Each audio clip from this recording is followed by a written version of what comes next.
ಆತ್ಮೀಯ ಕ್ಯಾಂಪ್ಸಿನ ಎಲ್ಲ ಸದಸ್ಯರು, RR ಪ್ರಕ್ರಿಯೆ ಈಗ ಈ ವರ್ಷಕ್ಕೆ ಪ್ರಾರಂಭ ಆಗಿದ್ದು ಎಲ್ಲರಿಗೂ ಕೂಡ ಗೊಂದಲ ಇದೆ. ಅದರಲ್ಲಿ ಮುಖ್ಯವಾಗಿ ಅಗ್ನಿ ಸುರಕ್ಷತೆ, ಕಟ್ಟಡ ಸುರಕ್ಷತೆ, ಭೂ ಪರಿವರ್ತನೆ, 30 ವರ್ಷ ಲೀಸು ಮತ್ತು ಪ್ಲ್ಯಾನ್ ಅಪ್ರೂವಲ್ಲು, ಈ ರೀತಿಯಲ್ಲಿ ಸಾಮಾನ್ಯವಾಗಿ ಕಳೆದ ವರ್ಷ ಅದರ ಹಿಂದಿನ ವರ್ಷ ಏನಿತ್ತೋ ಅದೇ ಮಾಡಿದ್ದಾರೆ. ಇದಕ್ಕೆ ಮೂಲ ಕಾರಣ ಹೊಸ ಆಯುಕ್ತರು ಬಂದ ತಕ್ಷಣ ಕಚೇರಿ ಒಳಗಡೆ ಇರ್ತಕ್ಕಂಥವ್ರು ತಕ್ಷಣ ಅದನ್ನು ಅನುಮೋದಿಸಿ ಬಿಡುಗಡೆ ಮಾಡಿಸಿರ್ತಕ್ಕಂಥದ್ದು. ಮೊನ್ನೆ ನಾನು ಮತ್ತೆ ಮಾನ್ಯ ಪ್ರಧಾನ ಕಾರ್ಯದರ್ಶಿಗಳ ಹತ್ರ ಸುಮಾರು 20 ನಿಮಿಷಗಳ ಕಾಲ ದೂರವಾಣಿಯಲ್ಲೇ ಮಾತನಾಡಿ ಎಲ್ಲಿ ಏನು ಎಡವಟ್ಟಾಯಿತು ಅನ್ನತಕ್ಕಂಥದ್ದನ್ನು ಕೂಡ ಮಾತನಾಡಿದ್ದೇವೆ. ಈಗ ಎಲ್ಲರೂ ಕೂಡ ಆತಂಕದಲ್ಲಿದ್ದೀರಾ, ಹೆಂಗೆ ಹಾಕೋಕ್ಕೆ ಆಗಲ್ಲ, ಮುಂದೋಗಲ್ಲ ಅಂತ. ಅದು ಸರಿ, ಇದನ್ನು ರಿವೈಸ್ ಮಾಡಿಸಿ ಬಿಡಬೇಕು ಅನ್ನತಕ್ಕಂಥ ಒಂದು ಉದ್ದೇಶ ಕಾರ್ಯದರ್ಶಿಗಳದಿತ್ತು. ಸ್ಪಷ್ಟವಾಗಿ ನಾನು ಸುಮಾರು 3-4 ಪತ್ರ ವ್ಯವಹಾರಗಳನ್ನು ಮಾಡಿ ಭೂ ಪರಿವರ್ತನೆಗೆ ಸಂಬಂಧಪಟ್ಟಿರ್ತಕ್ಕಂಥ 6 ವಿಭಿನ್ನವಾಗಿರ್ತಕ್ಕಂತಹ ನ್ಯಾಯಾಲಯದ ತೀರ್ಪುಗಳನ್ನು ನಾನು ಅವರಿಗೆ ಕೊಟ್ಟು ಅದನ್ನು ಒಂದು ಹಂತಕ್ಕೆ ತಂದಿದ್ವಿ. ಜೊತೆಗೆ 30 ವರ್ಷದ ಸಮಸ್ಯೆ ಏನಿದೆ ಅನ್ನತಕ್ಕಂಥದ್ದನ್ನು ಮನವರಿಕೆ ಮಾಡಿದ್ವಿ. ಜೊತೆಯಲ್ಲಿ ACS ತುಷಾರ್ ಗಿರಿನಾಥ್ ಅವರ ಸಮ್ಮುಖದಲ್ಲೇ ನಾನು ಪುಟ್ಟಣ್ಣನವರ ಒಂದು ನೇತೃತ್ವದಲ್ಲಿ ಒಂದು ವಿಶೇಷವಾಗಿ ಸಭೆ ನಡೆಸಿ ಅಗ್ನಿ ಸುರಕ್ಷತೆಗೆ ಸಂಬಂಧಪಟ್ಟಂಗೆ ಒಂದು ಸಮಿತಿ ರಚಿಸುವಂಥದ್ದು ಮಾಡಿದ್ವಿ. ಅದರ ಜೊತೆಯಲ್ಲಿ ಪ್ರಧಾನ ಕಾರ್ಯದರ್ಶಿಗಳು ನಾವು ಕ್ಯಾಂಪ್ಸ್ ಕೊಟ್ಟಂಥ ಪತ್ರದ ಮುಖಾಂತರ ಇಮಿಡಿಯೇಟಾಗಿ ಎಲ್ಲ ಇಲಾಖೆಗಳನ್ನ ಕರೆದು ಒಂದು ಸಭೆಯನ್ನು ತೀರ್ಮಾನ ತೆಗೆದುಕೊಂಡಿದ್ರು. ಇದೆಲ್ಲವನ್ನು ಬಿಟ್ಟು ಇದು 1.5 ವರ್ಷದಲ್ಲಿ ಆಗಿರ್ತಕ್ಕಂಥ ಬೆಳವಣಿಗೆ. ಆದರೆ ಯಾವುದು ಕೂಡ ಅಂತಿಮ ರೂಪ. ಇಷ್ಟೇ ಕಾರಣ, ಅನೇಕರು ಕೂಡ ನೀವು ದಾಖಲೆಗಳನ್ನು 1 ವರ್ಷ 2 ವರ್ಷಕ್ಕೆ ಮಾಡಿಸ್ಕೊಂಡಿದ್ದೀರ. ನಮ್ಮ ಮೊದಲಿಂದಲೂ ಅಚಲವಾದ ಹೋರಾಟ ಇದು. 5 ವರ್ಷಕ್ಕಾದರೂ ಅಗ್ನಿ ಸುರಕ್ಷತೆ ಸಿಗಬೇಕು. ಮತ್ತು ಈಗಾಗಲೇ ಆದೇಶದ ಮುಖಾಂತರ 3, 5, 10 ಅಂತ ಆಗಿದೆ. ಆದರೆ ಅದು ಒಪ್ಕೊಂಡು ಬಂದಿದ್ದು ನಮ್ಮ ಶಾಲಿನಿ ಮೇಡಮ್ ಹತ್ರ ಒಪ್ಕೊಂಡು ಬಂದಿದ್ದು ಇಲಾಖೆ ಬೇರೆ, ಅವ್ರು ಆದೇಶ ಮಾಡಿದ್ದು ಬೇರೆ. ಅದನ್ನು ಕೂಡ ಅಬ್ಜೆಕ್ಷನ್ ಮಾಡಿದ್ದೇನೆ. ಈ ಎಲ್ಲ ಸಣ್ಣ ಪುಟ್ಟ ಒಟ್ಟಿಗೆ ತೀರ್ಮಾನ ಆಗೋದಕ್ಕೆ ಮಹತ್ವದ ನಿರ್ಧಾರ ನಿಮಗೆಲ್ಲ ಈಗಾಗಲೇ ತಿಳಿದಿದೆ ಅಂತ ಕಾಣುತ್ತೆ. ಮಾನ್ಯ ಮುಖ್ಯಮಂತ್ರಿಗಳೇ ಇದಕ್ಕೆ ಇಂಟರ್ವೆನ್ ಆಗಿ ಈಗ ವಿಶೇಷವಾಗಿ ಒಂದು ಪತ್ರವನ್ನು ಕೊಟ್ಟಿದ್ದಾರೆ. ಆ ಪತ್ರ ಈಗಾಗಲೇ ಅದಕ್ಕೆ ಅಫಿಷಿಯಲ್ ಆಗಿ ಕರೆಸ್ಪಾಂಡೆನ್ಸ್ ಆಗಿ ಅದಕ್ಕೆ ಒಂದು ಸಮಿತಿ ರಚಿಸೋದಕ್ಕೆ ಮಾನ್ಯ ಶಿಕ್ಷಣ ಮಂತ್ರಿಗಳ ಸಮ್ಮುಖದಲ್ಲಿ ಆ ಒಂದು ಪತ್ರ ಮುಂದೆ ಹೊರದಿದೆ. ಈಗ ನಮ್ಮ ಎದುರಿರತಕ್ಕಂಥದ್ದು ಆ ಸಮಿತಿ ರಚನೆ ಆದ ತಕ್ಷಣ ಈಗ ಬಿಡುಗಡೆ ಮಾಡಿರ್ತಕ್ಕಂಥ ಆದೇಶ ಏನಿದೆ ಇದರ ಬಗ್ಗೆ ಮತ್ತೆ ಆ ಸಮಿತಿ ಮುಂದೆ ತಂದು ಅಲ್ಲಿ ಏನು ಸಾಧಕ ಬಾಧಕ ಇದೆ, ಈ ಕ್ಷಣದಲ್ಲಿ ಏನೇನಾಗಬೇಕು, ಮುಂದೆ ಏನಾಗಬೇಕು. ನಾವು ನ್ಯಾಯಾಲಯದಲ್ಲಿ ಇರೋದ್ರಿಂದ ನೋಡಿ, ಕೆಲವರೆಲ್ಲ ಬರೀ ಸುಳ್ಳೇ ಹೇಳೋದು, ಅವ್ರ ಜೀವನ ಪೂರ್ತಿ ಸುಳ್ಳೇ ಹೇಳ್ಕೊಂಬಂದಿರೋದು. ಆಮೇಲೆ ಮಾತಿಗೆ ಮುಂಚೆ ನಾನು ನೋಡ್ತೇನೆ ಹಾಸ್ಯ, ಬೆಂಗಳೂರಲ್ಲಿರೋ ಒಂದು ಸಂಘ, ಬೆಂಗಳೂರಲ್ಲಿ ಇವರೇನು ಡೆಲ್ಲಿಲಿ ಕೂತಿದ್ದಾರೆ, ಎಲ್ಲರೂ ಇರೋದು ಬೆಂಗಳೂರಲ್ಲೇ. ಯಾರು ಹಾಳು ಮಾಡಬೇಕು ಅಂತ ಇರ್ತಾರೆ ಅವರು ಈಗಾಗಲೇ ರಾಜ್ಯದಲ್ಲಿರುವಂಥ ಎಲ್ಲ ಶಿಕ್ಷಣ ಸಂಸ್ಥೆಗಳಿಗೂ ಗೊತ್ತಾಗಿದೆ. ಸುಳ್ಳು ಹೇಳೋರು ಯಾರು, ನಿಜವಾದ ಕೆಲಸ ಮಾಡ್ತಾ ಇರ್ತಕ್ಕಂಥವ್ರು ಯಾರು, ಅಥವಾ ಪುಕ್ಕಟ್ಟೆ ಪ್ರಚಾರ ತಗೊಳೋರು ಯಾರು ಕೋರ್ಟ್ಗಳಿಗೆ ನಮ್ಮ ಆದೇಶಗಳನ್ನು ಮುಚ್ಚಾಕಿ ವ್ಯತಿರಿಕ್ತವಾದ ಆದೇಶಗಳನ್ನ ಪಡೆದ್ರು, ಇವೆಲ್ಲವೂ ಗೊತ್ತಿದೆ.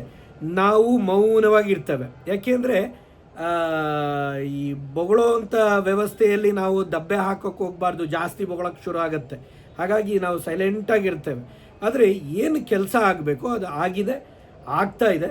ಆಮೇಲೆ ಒಂದು ಪಾಲಿಸಿ ಬದಲಾವಣೆ ಅಷ್ಟು ಸುಲಭದ ಮಾತಲ್ಲ. ಇವತ್ತು ಒಂದು 5-6 ವರ್ಷದಲ್ಲಿ ತುಂಬ ಜನ ನೋಡ್ಬಿಟ್ಟೆ, ನಾವು ಅದನ್ನು ಮಾಡಿದ್ವಿ, ಇದನ್ನು ಮಾಡಿದ್ವಿ, ಅಲ್ಲಿ ಹೋದ್ವಿ, ಯಾರು ಏನೂ ಮಾಡೋಕ್ಕಾಗಿಲ್ಲ. ಇದುವರೆಗೂ ನಾವು ಮಾಡಿದ್ವಿ ಎಲ್ಲರಿಗೂ ಗೊತ್ತಿದೆ ಯಾರು ಏನು ಮಾಡ್ತಾ ಇದ್ದಾರೆ ಅಂತ. ಮಾನ್ಯ ಪುಟ್ಟಣ್ಣನವರ ಒಂದು ಸಹಕಾರ ಇದರಲ್ಲಿ.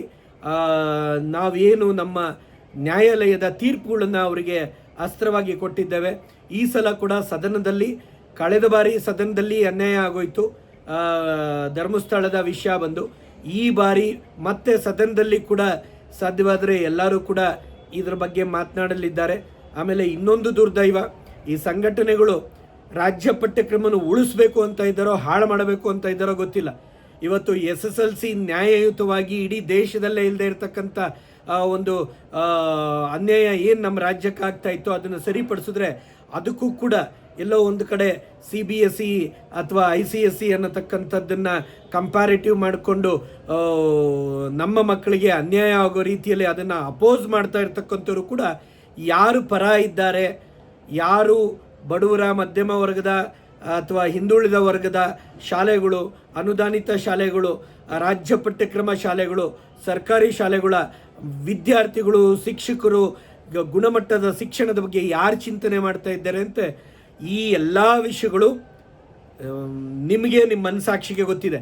ನಾನು ಅದ್ರ ಬಗ್ಗೆ ನಾನು ಜಾಸ್ತಿ ಹೇಳ್ಕೊಳೋ ಅಂಥದ್ದಿಲ್ಲ, ನಾವು ಅಂತ ಹೇಳೋಲ್ಲ. ಇದಕ್ಕೆ ಎಲ್ಲರ ಸಹಭಾಗತ್ವ ಇದೆ. ಆದರೆ ಕಲ್ಲೊಡೆಯುವಂಥ ಒಂದು ಗುಂಪಿದೆ, ಅದರಲ್ಲಿ ಕೂಡ ಮಾನ್ಯ ನಿರಂಜನ್ ಆರಾಧ್ಯನಂಥ ಶಿಕ್ಷಣ ತಜ್ಞರು ಇದನ್ನು ಮತ್ತೆ ಮುಖ್ಯಮಂತ್ರಿಗಳಿಗೂ ಹೇಳಿ ಗುಣಮಟ್ಟ ಹಾಳಾಗತ್ತೆ ಅಂದರೆ ಉತ್ತರ ಕರ್ನಾಟಕದವರು ಬಾಯಿ ಮುಚ್ಕೊಂಡಿದ್ದೀರಪ್ಪ. ಆ ಕಡೆ ನಮಗೆ ಗೊತ್ತಿರೋ ಹಾಗೆ ಈಗ ನಾವು ಯಾವ ದಿಕ್ಕಲ್ಲಿ ನೋಡಿದ್ರು ಕೂಡ ಮಧ್ಯಮ ವರ್ಗ ಕೆಳವರ್ಗದ ಶಾಲೆಗಳು ಅಥವಾ ಕನ್ನಡ ಮಾಧ್ಯಮ ಶಾಲೆಗಳು ಅನುದಾನಕ್ಕೆ ಮುಂದೆ ಹೋರಾಟ ಮಾಡ್ತಾ ಇರ್ತಕ್ಕಂಥ ಎಲ್ಲ ಶಾಲೆಗಳಿಗೂ ಇದೇ ಸಮಸ್ಯೆ. ಗುಣಮಟ್ಟ ಇಲ್ಲ, ಮಕ್ಕಳು ಬಿಡ್ತಾ ಇದ್ದಾರೆ, ಮಕ್ಕಳ ಸಂಖ್ಯೆ ಇಲ್ಲ ಅಂದರೆ ನೀವು ಅನುದಾನನೂ ತಗೊಳಕ್ಕಾಗಲ್ಲ. ಇದನ್ನು ನೆನಪಲ್ಲಿರಲಿ. ಆದರೆ ಗುಣಮಟ್ಟ ನಮ್ಮ ಮಕ್ಕಳೇ ಜಾಸ್ತಿ ಇರ್ತಕ್ಕಂಥದ್ದು. 27 ತೆಗೆದ್ರೆ ಫೇಲ್ ಆಗ್ತಾರೆ, 13 ತೆಗೆದ್ರೆ ಪಾಸ್ ಆಗ್ತಾರೆ. ಅವ್ರ ಮನೆಯಲ್ಲಿ AC DC police drone camera ಹಿಡಿದು ಪರೀಕ್ಷೆ ಮಾಡ್ತಾ ಇಲ್ಲ. ಬೇರೆ ಅನ್ಯ ಬೋರ್ಡ್ಗಳಲ್ಲಿ ಬರೀ ರಾಜ್ಯ ಪಠ್ಯಕ್ರಮಕ್ಕೆ ಎಷ್ಟು ಲಕ್ಷ ಮಕ್ಕಳು ಫೇಲ್ ಆಗ್ತಾರೋ ಅಷ್ಟು ಲಾಭದಾಯಕ ಕೂಡ ಇದೆ. ಇವೆಲ್ಲವೂ ಕೂಡ ತಂತ್ರ.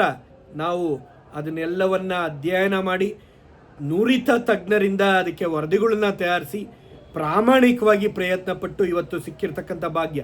ಆದರೆ ನೋವಾಯಿತು ನನಗೆ. ನಿಜವಾಗ್ಲೂ ಇದರ ಬಗ್ಗೆ ಜಾಗೃತಿಯನ್ನು ಕೊಟ್ಟರೆ ನೀವು ಬುದ್ಧಿವಂತರು, ಶಿಕ್ಷಣ ಸಂಸ್ಥೆ ನಡೆಸ್ತಾ ಇರ್ತಕ್ಕಂಥರು ಎಂಥ ಧಾರಾಳ, ಇಂಥ ನ್ಯಾಯ ನಿಮ್ಮ ಮಕ್ಕಳಿಗೋಸ್ಕರ ನಿಮ್ಮ ಸಂಸ್ಥೆಗಳಿಗೋಸ್ಕರ ಒದಗಿಸ್ಕೊಟ್ರೆ ಅದನ್ನು ನಿಮ್ಮ ಪೇರೆಂಟ್ಸಿಗೆ ಅಥವಾ ನೀವು ನಿಮ್ಮ ಟೀಚರ್ಸು ಅಟ್ಲೀಸ್ಟ್ ನೈತಿಕತೆಯಲ್ಲಿ ಅದು ಏನಿದೆ, ಯಾವನೋ ನನ್ನ ಮಗ ಏನೋ ಮಾತನಾಡಿದಾನಲ್ಲ ನಮ್ಮ ಮುಖಂಡ ಅನ್ಸ್ಕೊಂಡವನು ಅದು ಏನು ಮಾತಾಡಿದಾನೆ ಅಂತ ಅರ್ಥ ಮಾಡ್ಕೊಳೋ ಪ್ರಯತ್ನನೂ ಮಾಡಿಲ್ಲ. ಇನ್ನೂ 1,000 ಕೂಡ ವ್ಯೂ ಆಗಿಲ್ಲ. ಇದುವರೆಗೂ 1,00,000 ಮುಟ್ಟಬೇಕಾಗಿತ್ತು. 1,00,000. ಯಾಕೆಂದರೆ ನಿಮಗೆ ಸುಳ್ಳು ಹೇಳೋದಕ್ಕೆ ಪ್ರಚಾರ ಮಾಡ್ತೀರಾ, ನೀವೇ ಶೇರ್ ಮಾಡ್ತೀರಾ, ಸತ್ಯ ಇರೋದನ್ನು ನೀವೇ ಮುಚ್ಚಾಕ್ತೀರಾ. ಅಂದರೆ ಅತ್ಯಂತ ಪಾಪದ ಕೆಲಸ ಇದು. ಜೊತೆಗೆ ಸತ್ಯವನ್ನು 4 ಜನದ ಜೊತೆ ಹಂಚ್ಕೊಳ್ಳಿ. ನಿಮಗೆ ಅರ್ಥ ಆಗಲಿಲ್ಲ ಅಂದರೆ ನಿಮ್ಮ ಮಕ್ಕಳಿಗೋ ಮೊಮ್ಮಕ್ಕಳಿಗೋ ಅಥವಾ ನಿಮ್ಮ ಬಂಧು ಬಳಗಕ್ಕೋ ನಿಮ್ಮ ಟೀಚರ್ಸ್ಗೋ ಕೇಳಿ. ಮ್ಯಾನೇಜ್ಮೆಂಟಿಗೆ ಹೇಳ್ತಾ ಇದ್ದೇನೆ. ಯಾಕೆಂದರೆ ನೀವು ನಿಮ್ಮ ಪೇರೆಂಟ್ಸಿಗೆ ಇದನ್ನು ತಲುಪಿಸಿ. ನಾಳೆ ದಿನ 1 ಅಡ್ಮಿಷನ್ ಆಗುತ್ತೆ, 2 ಅಡ್ಮಿಷನ್ ಆಗುತ್ತೆ, ಬಂದವರೆಲ್ಲ ಹತ್ತರಲ್ಲಿ ನಿಮ್ದು ಯಾವ ಪಠ್ಯಕ್ರಮ ಅಂತ ಕೇಳ್ತಾರಲ್ಲ, ಆ ಟೈಮಲ್ಲಿ ನಮ್ದು ಎಲ್ಲದೂ ಒಂದೇ, ಅದೇ ಪಾಠ, ಅದೇ ನೋಡಿ ಒಂದೇ ಪಾಠಕ್ಕಿರೋಂಥ ನಿಯೋಜಿತ ಸಮಯ ಅಷ್ಟೇ, ಅದಕ್ಕೆ ಕ್ವಾಲಿಫೈಡ್ ಟೀಚರು ಅಷ್ಟೇ. ಗುಣಮಟ್ಟ ಏನು ಅಂತ ನನಗೆ ಗೊತ್ತು. ಪುಸ್ತಕ ದಪ್ಪ ಆದರೆ 600-700 ರೂಪಾಯಿ, ಸರ್ಕಾರಿ ಪುಸ್ತಕ ಆದರೆ 100 ರೂಪಾಯಿ ಒಳಗೆ, ಇಷ್ಟೇ ವ್ಯತ್ಯಾಸ. ಈ ವ್ಯತ್ಯಾಸಗಳನ್ನ ಮತ್ತು ಕ್ವಾಲಿಟಿ ನೀವು ಕಲಿಸೋ ಅಂಥದ್ರಲ್ಲಿದೆ. ಆ ಮಕ್ಕಳನ್ನು ಅರ್ಥ ಮಾಡಿಕೊಂಡು ಮಕ್ಕಳಿಗೆ ಏನು ಬೇಕು ಅದರ ಬಗ್ಗೆ ನೀವು ಚಿಂತನೆ ಮಾಡಿಸಿದ್ರೆ, ರೋಟ್ ಲರ್ನಿಂಗು ಈ ಕಂಠಪಾಠ ಮಾಡಿಸೋದನ್ನು ಬಿಟ್ಟು ವೈಜ್ಞಾನಿಕವಾಗಿ ಕಲಿಕೆಗೆ ಒತ್ತನ್ನು ಕೊಟ್ಟರೆ ಖಂಡಿತವಾಗ್ಲೂ ಮಕ್ಕಳು ಉತ್ತಮ ರೀತಿಯಲ್ಲಿ ಫಲಿತಾಂಶ. ಮತ್ತು ನಾನು ಇನ್ನೊಂದು ಹೆಮ್ಮೆಯಿಂದ ಹೇಳ್ಕೊತೀನಿ, ನಿನ್ನೆ ಕೂಡ ನನ್ನ ಮಿತ್ರರೊಬ್ಬರ ಹತ್ರ ಮಾತನಾಡ್ತಾ ಇದ್ದೆ. ಇವತ್ತಿಗೆ 16,000 ಸ್ಕಾಲರ್ಶಿಪ್ ಕೊಟ್ಟಿದ್ದಾರೆ. ಅವರು ಹೇಳ್ತಾ ಇದ್ರು, ಒಕ್ಕಲಿಗರ ಸಂಘದ ಮುಖ್ಯಸ್ಥರು ಸ್ಕಾಲರ್ಶಿಪ್ಪು ಅವರ ಸಂಘಟನೆಯಿಂದ ಕೊಡ್ತಾ ಇರ್ತಕ್ಕಂಥ. ಅವರೊಂದು ಅಂಕಿಅಂಶ ಹೇಳಿದ್ರು, ಸರ್ ಬರೀ ಒಂದು 20-25 ಮಾತ್ರ ಸರ್ಕಾರಿ ಶಾಲೆಯಿಂದ ಬಂದಿದೆ, ಇನ್ನೆಲ್ಲ ಖಾಸಗಿ ಶಾಲೆಗಳಿಂದನೇ ಮೆರಿಟ್ ಬಂದಿರತಕ್ಕಂಥದ್ದು ಬೇಡಿಕೆ ಅಂತ. ಅವಾಗ ನಾನು ಹೇಳಿದೆ ಅದನ್ನು ಅಧ್ಯಯನಕ್ಕೆ ತಗೊಳ್ಳೋಣಪ್ಪ ಅಂತ. ನೋಡಿ, ಸತ್ಯ ನಿಮಗೆ ನಿಮ್ಮ ಮನಸ್ಸಾಕ್ಷಿಗೆ ನಿಮ್ಮ ವ್ಯವಸ್ಥೆಯಲ್ಲೇ ಗೊತ್ತಿದೆ. ಆದರೆ ಮಾತನಾಡಿ ನಿಮ್ಮ ಪಾಲಕ ಪೋಷಕರಿಗೆ ಮುಟ್ಟಿಸಿ. ಒಂದು ವಿಡಿಯೋ ಶೇರ್ ಮಾಡೋಕ್ಕಾಗಲ್ಲ, ಒಂದು ಪೇಪರಲ್ಲಿ ಬಂದಿರೋ ಕಟಿಂಗ್ ಶೇರ್ ಮಾಡೋಕ್ಕಾಗಲ್ಲ ಅಂದರೆ ನಾಳೆ ಮಕ್ಕಳು ಬರ್ತಾ ಇಲ್ಲ, ಅಡ್ಮಿಷನ್ ಆಗ್ತಾ ಇಲ್ಲ, ಸ್ಕೂಲ್ ಮುಚ್ಚಬೇಕು, ಸ್ಕೂಲ್ ಮುಚ್ಚೋಗ್ತಾ ಇದೆ, ಇವೆಲ್ಲ ಅಳಲು ನಿಮ್ಮ ಸ್ವಯಂ ಕೃತ್ಯ ಅಪರಾಧ ಆಗುತ್ತೆ. ನನ್ನನ್ನು ಸೇರಿಸ್ಕೊಂಡು ನಮ್ಮ ಶಾಲೆ ಏನು ತುಂಬಿ ತುಳುಕ್ತಾ ಇಲ್ಲ. ಎಲ್ಲರ ರಾಜ್ಯ ಪಠ್ಯಕ್ರಮ ಕುಂಠಿತ ಇದೆ. ಕಾರಣ ಏನು? ಎಲ್ಲಿ ಎಡಗ್ತಾ ಇದೆ? ಎಲ್ಲಿ ಸಮಾಜದಲ್ಲಿ ಮಾರ್ಕೆಟಿಂಗ್ ಆಗ್ತಾ ಇದೆ? ಎಲ್ಲಿ ಉಳ್ಳವರು ಲಕ್ಷಾಂತರ ರೂಪಾಯಿ ಒಂದೊಂದು ಪೇಪರ್ ಆಡಿಗೆ 7-8 ಲಕ್ಷ ಕೊಟ್ಟು ಹಾಕಿ ಪಾಲಕ್ ಪೋಷಕರನ್ನ ಇನ್ನು ಕಮಿಷನ್ ಕೊಟ್ಟು ಆಮೇಶ ಒಡ್ಡಿ ಆ ಅಡ್ಮಿಷನ್ಗಳಾಗ್ತಾ ಇದ್ದಾವೆ. ಆ ಥರ ರಾಜ್ಯ ಪಠ್ಯಕ್ರಮದಲ್ಲಿ ಮಾಡೋಕ್ಕಾಗಲ್ಲ. ಯಾಕೆಂದರೆ ತಗೊಳೋದೇ 20,000, 25,000, 30,000 ಫೀಸ್ ಆಗಿರೋದ್ರಿಂದ ಈ ಎಲ್ಲ ಕಷ್ಟ ಕಾರ್ಪಣ್ಯಗಳು ನಮ್ಗೆ ಗೊತ್ತಿದೆ. ಹಾಗಾಗಿ ನಿಮ್ಮ ಪ್ರಾಮಾಣಿಕ ಪ್ರಯತ್ನಗಳು ಇರಲಿ. ಜೊತೆಗೆ RR ಬಗ್ಗೆ ಒತ್ತಡ ಬೇಡ. ಅವರು ಇವರು ಹೇಳ್ತಾರೆ ಬನ್ನಿ ಬನ್ನಿ ಬನ್ನಿ ಬನ್ನಿ, ಮಾರ್ಕೆಟಲ್ಲಿ ಈ ಬಸ್ ಸ್ಟಾಪಲ್ಲಿ ಕರಿತಾ ಇರ್ತಾರಲ್ಲ, ಬನ್ನಿ ನಾವೇನೋ ಮಾಡಿಬಿಡ್ತೀವಿ ಅಂತ ಮಾಡಿದ್ದು ನೋಡಿದ್ವಿ 5 ವರ್ಷ. ನಮ್ಮನ್ನು ಪ್ರಚೋದಿಸೋದು, ಅವ್ರು ಏನೂ ಮಾಡಿಲ್ಲ, ಎಲ್ಲ ನಾವೇ ಮಾಡಿದ್ವಿ ಅಂದರೆ ನಾವು ಓಡೋಗಿ ಮಾಡ್ತೀವಿ ಅಂತ. ಯಾರು ಪ್ರಚೋದಿಸಿದ್ರು ನಾವು ಒಂದೇ. ಈಗಾಗಲೇ ಮೊನ್ನೆ ಮತ್ತೆ ರಾಮನಗರ, ಬಿಡದಿ, ಕನಕಪುರ ಈ ಕಡೆ ಭಾಗದ ಮುಖಂಡರೆಲ್ಲ ಬಂದಿದ್ದರು. ಅವರ ಸಮ್ಮುಖದಲ್ಲೇ ಪುಟ್ಟಣ್ಣ ನಾವು ಎಲ್ಲ ಚರ್ಚೆ ಮಾಡಿ ಇವಾಗ ಏನು ಮಾಡಬೇಕು ಮತ್ತೆ ಮುಂದೆ ಅನ್ನತಕ್ಕಂಥದ್ದನ್ನು ಕೂಡ ಸರ್ಕಾರದ ಮಟ್ಟದಲ್ಲಿ ನೋಡಿ, ಸಂಘಟನೆ ಸ್ಟ್ರಾಟರ್ಜಿನೇ ಬೇರೆ. ಸರ್ಕಾರದಲ್ಲಿ ಮತ್ತು ನಮ್ಮ ರೆಪ್ರೆಸೆಂಟೇಟಿವ್ಸ್ ಏನಿದ್ದಾರೆ, ಒಬ್ಬರಲ್ಲ 4-6 ಜನದ ಸಂಪರ್ಕ ಇಟ್ಕೊಂಡು ಅವ್ರ ಮುಖಾಂತರನು ಮಾತಾಡಿಸಿ ಎಲ್ಲವನ್ನು ಇವತ್ತು ಕೂಡ ನಿಮೋಶಿ ಅವರು ಕೂಡ ಒಂದು ಪ್ರೆಸ್ ಮೀಟನ್ನು ನಿನ್ನೆ ಮಾಡಿ ನಾನೇನು ನನ್ನ ಅನಿಸಿಕೆ ಇತ್ತು, ನನ್ನ ಅಭಿಪ್ರಾಯ ಇತ್ತು, ಅದನ್ನೆಲ್ಲ ಕೊಟ್ಟ ಮೇಲೆ ಅವರು ಅಧ್ಯಯನ ಮಾಡಿ ಅವರು ಒಂದು ಪ್ರೆಸ್ ಮೀಟ್ ಉತ್ತಮವಾಗಿ ಮಾಡಿದ್ದಾರೆ. ಬ್ಯೂಟಿಫುಲ್. ಎಲ್ಲರೂ ಆ ಭಾಗದಲ್ಲಿ ಉತ್ತರ ಕರ್ನಾಟಕನೋ ಅಥವಾ ಬಳ್ಳಾರಿ ಈ ಕಡೆ ಇರ್ತಕ್ಕಂಥವ್ರು ಅವರಿಗೆ ಒಂದು ಅಭಿನಂದನೆ ಸಲ್ಲಿಸಿ ಧನ್ಯವಾದಗಳನ್ನ ಹೇಳಿ. ಒಳ್ಳೆ ಕೆಲಸ ಮಾಡಿ, ಒಳ್ಳೆ ಕೆಲಸ ನಿಮ್ಮ ಪರ ಮಾತನಾಡಿದ್ರೆ ಒಂದು ಥ್ಯಾಂಕ್ಸ್ ಹೇಳಿ. ಕೃತಜ್ಞತೆ ಸ್ವಭಾವದವರಾಗಿ, ಬರೀ ನೀವು ಸ್ವಾರ್ಥಿಗಳಾಗೋದು ಬೇಡ, ಕೃತಜ್ಞತರಾಗಬೇಕು, ಥ್ಯಾಂಕ್ಸ್ ಹೇಳಬೇಕು. ಮಕ್ಕಳಿಗೆ ಒಳ್ಳೆಯದಾಗಿರ್ತಕ್ಕಂಥದ್ದು. ಹಾಗಾಗಿ ಮತ್ತೊಮ್ಮೆ ಆತಂಕ ಬೇಡ. ಫೈರ್ ಸೇಫ್ಟಿ, PWD, ಲ್ಯಾಂಡ್ ಕನ್ವರ್ಷನ್ನು, 30 ಇಯರ್ಸು, ಇವೆಲ್ಲವೂ ಕೂಡ ಎಲ್ಲ ಸಣ್ಣ ಸಣ್ಣ ಸಣ್ಣ ಅಂಶಗಳನ್ನು ಈ ಹೊಸ ಸಮಿತಿಯ ಮುಂದೆ ತಂದು ಇದಕ್ಕೆ ಒಂದು ಶಾಶ್ವತವಾದ ಪರಿಹಾರವನ್ನು, ಅದು ಈ ಹಸ್ತಾಂತರ, ಸ್ಥಳಾಂತರ, ಬೇಕಾದಷ್ಟು ಸಮಸ್ಯೆಗಳಿದ್ದಾವೆ. ಇದು 1-2 ಅಲ್ಲ, ಇವೆಲ್ಲವಕ್ಕೂ ಕೂಡ ಒಂದು ಪರಿಹಾರವನ್ನು, ಶಾಶ್ವತವಾದ ಪರಿಹಾರಕ್ಕೋಸ್ಕರ ಒಂದು ಮುನ್ನುಡಿ ಬರೆದಿದ್ದೇವೆ.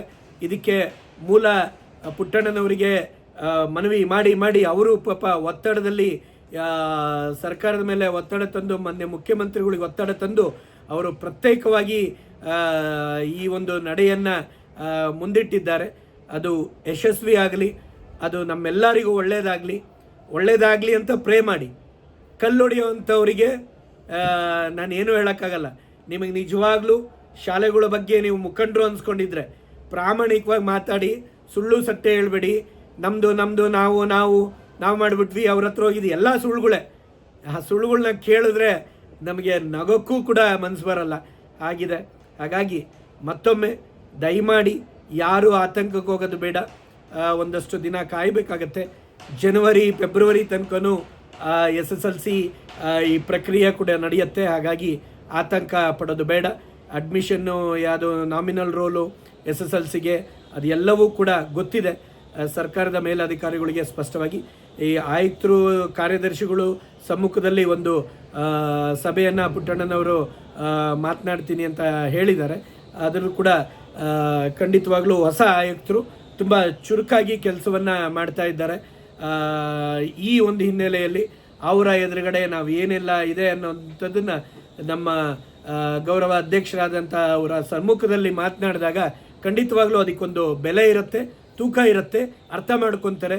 ಇದು ನಿಮಗೂ ಗೊತ್ತು, ನಮಗೂ ಗೊತ್ತು. ಹಾಗಾಗಿ ಯಾರು ಕೂಡ ಬೇರೆ ಬೇರೆ ರೀತಿಯಲ್ಲಿ ಕನ್ಫ್ಯೂಷನ್ ಆಗೋದು ಬೇಡ ಅಂತಕ್ಕಂಥ ಮನವಿಯನ್ನು ಮಾಡ್ತೀನಿ. ಧನ್ಯವಾದಗಳು. ಶುಭ ದಿನ. ಶಶಿಕುಮಾರ್.